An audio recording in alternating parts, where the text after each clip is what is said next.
안녕하십니까. 교과서 읽어주는 남자 김영선입니다. 오늘 세계사 수업 27번째 시간 함께 시작하도록 하겠고요. 서양사로는 9번째 시간 되겠습니다. 자, 오늘의 주제는 절대왕정입니다. 많이들 들어봤을 텐데 절대왕정 오늘 내용 한번 살펴보면서 그 내용의 실체가 무엇인지 함께 살펴보도록 하겠습니다. 자, 절대왕정 개요부터 볼 건데요. 그게 왜 등장했는지 그 배경을 보고요. 그 역사적인 의의를 또 찾기도 하거든요. 역사가들이. 그래서 그걸 좀 정리해 보도록 하겠습니다. 자, 배경을 보시면 16에서 17세기경에 유럽 안팎에서, 즉 내외에서 끊임없는 전쟁이 일어나게 됩니다. 그래서 이 유럽 국가들은요, 늘 준비되어 있는 군대, 즉 상비군을 필요로 하게 되었고요. 이 상비군을 운영할 또 체제가 필요하겠죠. 또한 이 왕정 체제를 유지할 그런 체제가 필요할 겁니다. 그래서 책임지고 관리할 관료들이 필요했습니다. 상비군과 관료 한번 기억을 해주세요. 자, 의의를 보시면요. 이전에 중세 봉건제, 즉 지방 공권이 있었는데 지금은 근대 시민 권력이 된다라는 것인데 그 사이에 근세, 절대왕정, 즉 중앙집권체제가 있었다라는 겁니다. 그래서 세상의 권력이 지방으로 분권돼 있다가 지방의 엘리트들에게 있다가 이제 중앙의 엘리트들에게 쭉 모였다가 이제는 근대 시민 권력, 즉 민주주의로 나간다는 이런 설명을 하기 위한 그런 과도기적인 그런 단계라 볼 수가 있겠습니다. 자, 절대왕정이란 그렇게 의의가 매겨져 있고요. 자, 절대왕정의 기반을 좀 보도록 하겠습니다. 아까 나왔던 내용입니다, 여러분들. 상비군 그리고 관료, 이것이 필요하다 그랬습니다. 상비군과 관료제를 기반으로, 정치적 기반으로 삼게 되고요. 사상적 기반이 또 중요한데요. 왕권 신수설이라는 것을 내세우게 됩니다. 이것은 왕권은 신께서 주신 것이다 라고 하는 설입니다. 왕권 신수설. 자, 문화적으로는요, 여러분들 화려하고 웅장한 궁전 건축을 보게 되고요. 그리고 왕을 위대한 존재로 묘사하는 초상화가 유행하게 됩니다. 이런 문화적 기반이 또 자리 잡았고요. 자, 지원은 이러한 것들은 또 누가 지원하느냐? 신흥 상공계층 등 당시의 시민 계급이 이 절대왕정을 지원하게 됩니다. 이들에게도 각각의 또 그 이득이 됐기 때문에 그렇게 서로 윈윈하는 관계가 되었던 것이죠. 그래서인지 여러분들 이 절대왕정의 절대, 뭔가 앱솔루트, 뭔가 절대적이다, 굉장히 강력한 왕권이었을 것 같은데 사실은 이 시민계급의 지원이 있었습니다. 그래서 시민계급이 만약 지원을 철회할 수도 있기 때문에 우리가 생각하는 뭐 동양의 전제군 주제라든지 이런 것과는 상당히 차이를 보인다는 것을 알 수가 있습니다. 다만 서양은 당시에 우리 봉건제 체제였잖아요. 이때의 왕권에 비해서는 훨씬 강력한 왕권이 된 것은 분명하기 때문에 그래서 절대왕정이라고도 부를 수도 있지 않나 이런 생각이 들고요. 사실 다음 교육 과정에서는 이게 좀 용어가 좀 바뀐다라고 합니다. 그래서 뭐 제정 군사 국가 뭐 이렇게 나온다라고 하는데 그건 우리가 지금 다루는 교육 과정에서는 다루지 않으니까요. 일단 절대왕정으로 알고 넘어가면 되겠습니다. 자, 다음 보시면 중상주의 경제정책인데요. 말 그대로 상업을 중요시하는 겁니다. 상업을 중시하는 경제정책이에요. 그래서 중상주의 경제정책이다. 근데 이게 여러분들 절대로 헷갈리시면 안 되는 게 상업을 중시한다고 해서 이것이 자유주의 경제체제다 이렇게 이해하시면 안 됩니다. 이거 다른 겁니다. 굉장히 통제적인 경제체제예요. 이거는. 자, 목적은 관료제와 상비군을 운영하고 그리고 국왕의 품위 유지를 하기 위해서 돈이 필요해요. 재정적 기초가 필요합니다. 그래서 돈을 벌기 위해서 한 것이고요. 자, 내용을 보시면 상업, 무역은 국부를 증대시키는 주요한 수단으로 보이게 됩니다. 국부라는 것은 나라의 그 돈, 그 재산이죠. 얼마나 나라가 부유한지 국가의 재산이고요. 그리고 금, 은 등의 귀금속은 국부의 원천, 즉 중금주의, 금을 대단히 중시하는 그런 주의였다는 것입니다. 자, 이어서 국내 산업을 육성하고 수입품의 관세 장벽을 세워서 다른 나라에서 물건 팔러 들어오는 건 막아버리고요. 우리가 우리 걸 만들어서 갖다 파는 것만 중요시하게 됩니다. 해서 중요한 건 그것입니다. 그렇죠. 수출을 증대하고 수입을 억제시키는 그런 기본 토대입니다.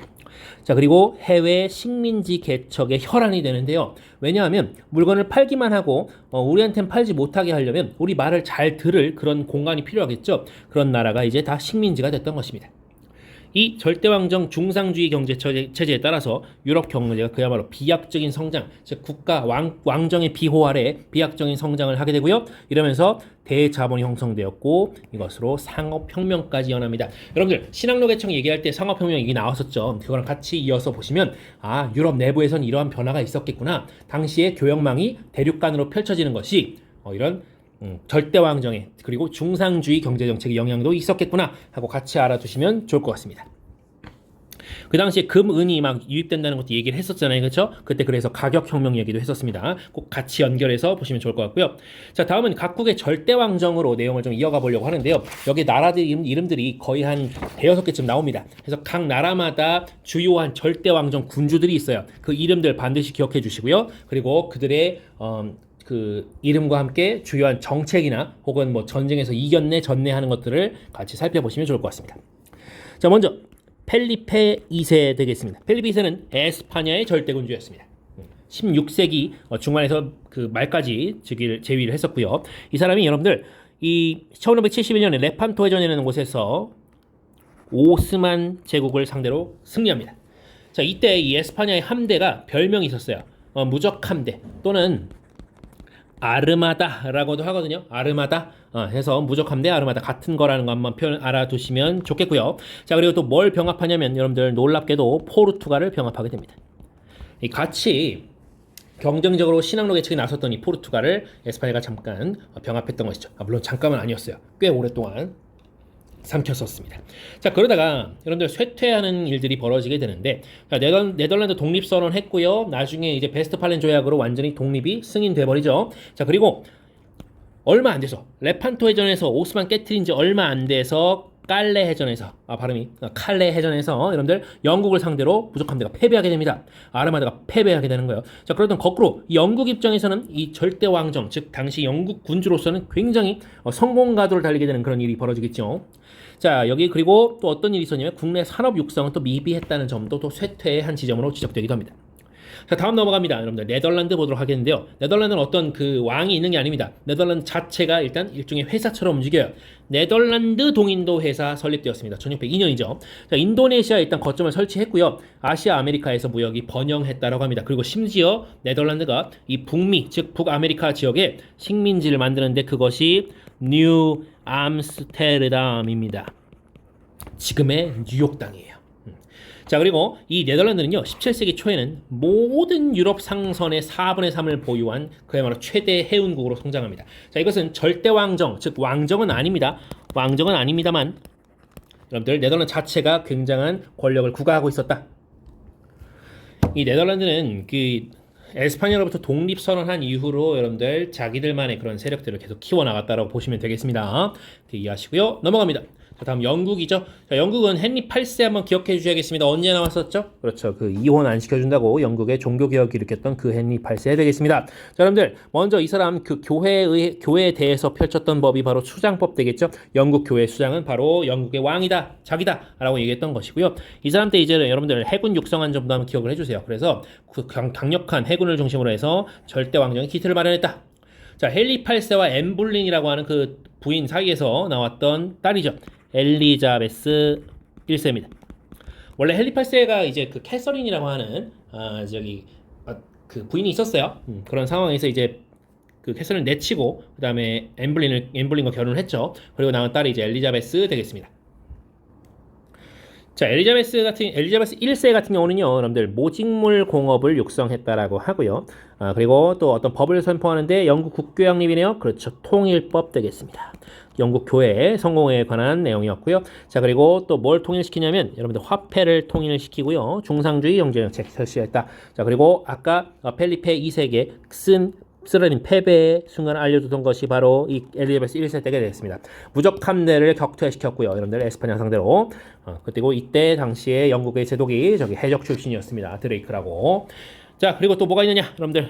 연전에 인도사 할 때 얘기했었죠. 동인도 회사 설립된 건 1600년에 있었고요. 자, 그리고 또 특이한 점이 엘리자베스 1세 때 여러분들 빈민구제법, 글씨가 좀 안 좋아요. 다시 써볼게요. 빈민, 그 가난한 사람들 구제하는 법을 또 제정했다라고 합니다. 1601년의 일이 되겠습니다. 이것도 한번 기억해 주시고요. 자, 프랑스로 넘어가도록 하겠습니다. 자, 프랑스 같은 경우는 여러분들 앙리 4세 얘기가 전에 한번 나왔었습니다. 그 종교 전쟁 얘기할 때 한번 나왔었는데 여러분들 이 앙리 4세가 낭트 칙령으로 종교 분쟁을 수습했던 일이 있었습니다. 종교 분쟁이 수습되고 나니 그 이후에 이것을 토대로 절대 왕정이 기틀이 마련될 수 있는 어떤 안정화되었다는 얘기인데 잘 가는 듯 하다가 루이 14세가 이제 왕이 됐는데요. 이 사람은요, 왕권 신수설을 그야말로 신봉하는 왕입니다. 본인이 왕인데 왕권 신수설을 신봉하는 거예요. 본인을 태양왕이라고 얘기했습니다. 무슨 막 발레 공연 이런 거 하는데 본인이 직접 그 발레 공연에 나와가지고 본인이 태양왕 그 아폴론 역할을 하는 거예요. 그리스 로마 신화에. 그러면서 태양왕 자처하면서 짐이 곧 국가다라고 하는 그런 아주 자신감 넘치는 그런 얘기를 하게 되는 거죠. 자, 이 사람 베르사유 궁전을 증축했다라고 합니다. 원래 그 전에 있었던 건데 이걸 증축했다는 거예요. 대궁전으로 만들었다는 것이고요. 자, 그리고 이때 대단히 유명한 인물이 같이 붙습니다. 콜베르라는 사람을 등용해서 콜베르가 이 중상주의 경제 정책이 아주 거두거든요. 그래서 이것을 추진하게끔 했다라는 겁니다. 자, 그리고 사실 루이 14세 할아버지가 앙리 4세예요. 할아버지가 내렸던 낭트 칙령을 철회합니다. 그것이 바로 여러분들 퐁텐블로 칙령 되겠습니다.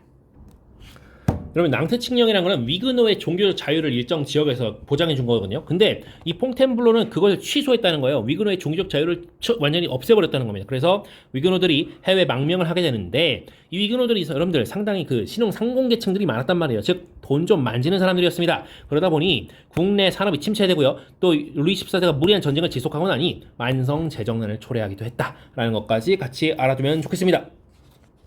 다음 내용으로 넘어가 보도록 할게요. 여러분들 지금까지 본 것은 우리가 서유럽의 절대왕정이었고 다음 페이지는 동유럽의 절대왕정입니다.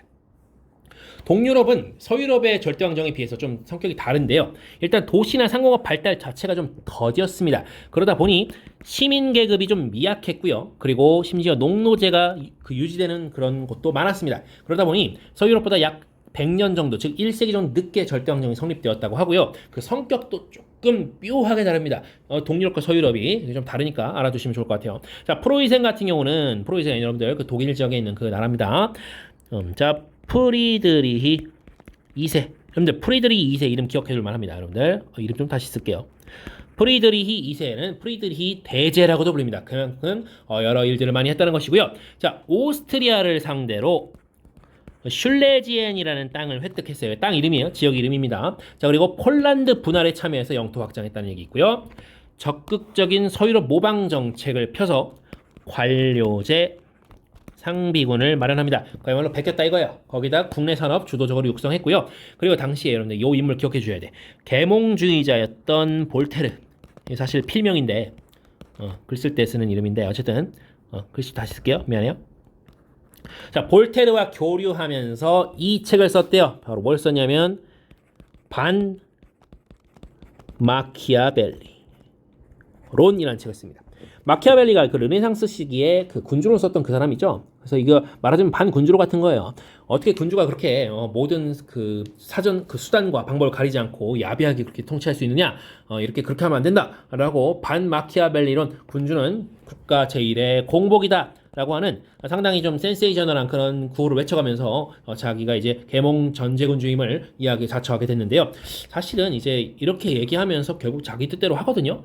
그래서 뭐 마키아벨리랑 크게 다른 게 있나 라는 생각도 듭니다. 어쨌든 본인 말은 이랬다는 거예요. 말로는 내가 국가 제1의 공복, 즉 국가와 사회의 심부름꾼이다 라고 얘기를 했다는 것이죠. 자, 그리고 여러분들 프랑스 베르사유 궁전 너무너무 부러웠나 봐요. 그래서 본인도 비슷한 거 하나 지어요. 상수시 궁전. 상수시 궁전 건축 있고요. 산업 장려, 뭐 종교적 관용 정책, 국민의 행복이 중요하다. 뭐 이런 걸 얘기하고요. 근데 그 국민 중에 농노는 없어요. 귀족들의 권리를 보장했던 겁니다. 계몽 전제군주라고 하지만 여러분들 계급에 대해서는 또 굉장히 그 전근대적인 모습을 보여주죠. 뭐 시대적 한계일 수도 있고요. 자, 오스트리아 넘어갑니다. 뭐 글이 많은데 여러분들 들 건 별로 없어요. 자, 마리아 테레지아라는 그 여제가 있습니다.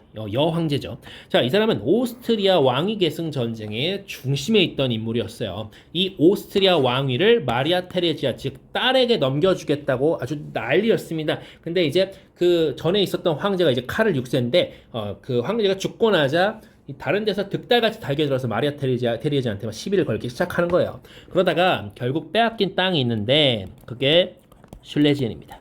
사실 마리아 테레지아가 많은 걸 지켜냈습니다. 근데 프로이센으로부터 이 슐레지엔을 잃어버렸죠. 여기 이 프리드리히 2세로부터 말이죠. 마리아 테레지아는 원래 이제 황제가 될 수 없는 몸이 돼가지고 그 자기 남편이 황제고 자기는 이제 황비인데 마치 황제처럼 이제 굴었어요. 근데 중간에 이제 남편이 금방 죽습니다. 그래서 그 아들이 이제 제위에 오르게 되는데 즉위하게 되는데 아들이 있을 때도 거의 마리아 테레지아가 계속 입김을 불어넣어요. 계속 불어넣습니다.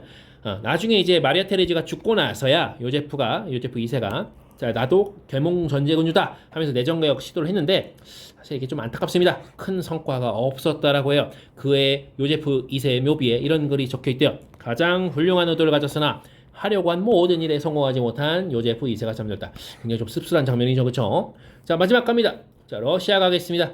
러시아는 여러분들 이름 들어봤을 것 같아요. 뾰트르 1세 또는 뾰트르 대제라고도 부릅니다. 여러분들 이 사람은요 직접 서유럽의 경험을 하면서 서유럽파 정책을 추진하는데 직접 어디 막 조선소 가서 배도 짓고 막 노동자로 일해보고 이랬다고 해요. 굉장히 좀 낮은 곳에서 일해본 그런 사람이라고 볼 수가 있겠고요. 자, 청나라 강희제 때 여러분들 네르친스크 조약을 맺었다라고 하는데 사실은 이거는 좀 그 뾰트르 1세가 워낙 어릴 때라서 누나가 좀 주도했습니다.